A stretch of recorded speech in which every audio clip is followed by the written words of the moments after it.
श्रीमद् भगवत गीता नाम अर्जुन विषाद योग के तीसरे श्लोक का अर्थ आज हम समझते हैं, जिसमें दुर्योधन द्रोणाचार्य से कह रहे होते हैं, हे आचार्य, पांडवों की सेना को देखिए, जो आपके शिष्य और द्रौपद के पुत्र के द्वारा बहुत ही कौशल तरीके से व्यवस्थित किया गया है। तात्पर्य ये है कि दुर्योधन यहाँ पे द्रोणाचार्य को ये समझाना चाहता है और साथ ही ये चेतावनी देना चाहता है कि आपके जो शिष्य हैं धृष्टद्युम्न, वो देखिए कितने अच्छे तरीके से व्यूह रचना की है। अब धृष्टद्युम्न कौन है?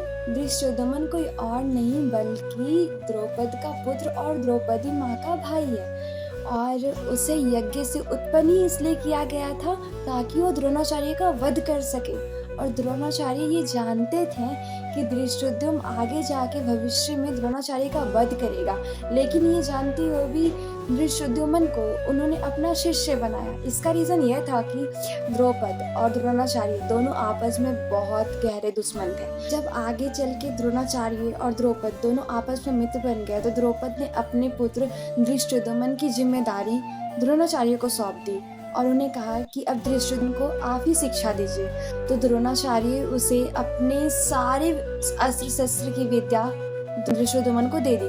अब द्रोणाचार्य ये जानते हुए भी कि उनके मौत का कारण है, उन्होंने इतनी सारी शिक्षा उसे दे दी जो कि आज महाभारत के समय पांडव के साइड से युद्ध कर रहे हैं, जो कि कौरवों के विजय में बहुत बड़ी बाधा ला सकती है। वैसे वो लोग तो ऐसे ही पराजित ही होंगे, लेकिन फिर भी यहाँ पे वो दुर्योधन द्रोणाचार्य को समझाना चाह रहा है कि आपके शिष्य उस साइड है जिसका नाम धृष्टद्युम्न है, तो आप उनके प्रति कोई करुणा भाव ना दिखाएं, इससे हम युद्ध हार सकते हैं। और उसके साथ साथ वो ये भी चेतावनी दे रहा है द्रोणाचार्य को कि आपका सबसे प्रिय शिष्य अर्जुन, उसके साइड भी आपका कोई करुणा भाव नहीं होना चाहिए, कोई उदारता नहीं होनी चाहिए। अगर आपने पांडवों की साइड या फिर अपने सबसे प्रिय अर्जुन के साइड कोई उदारता दिखाई तो ये हमारे लिए सबसे बड़ा हार का कारण हो सकता है। तो ये था प्रथम अध्याय के तीसरे श्लोक का तात्पर्य।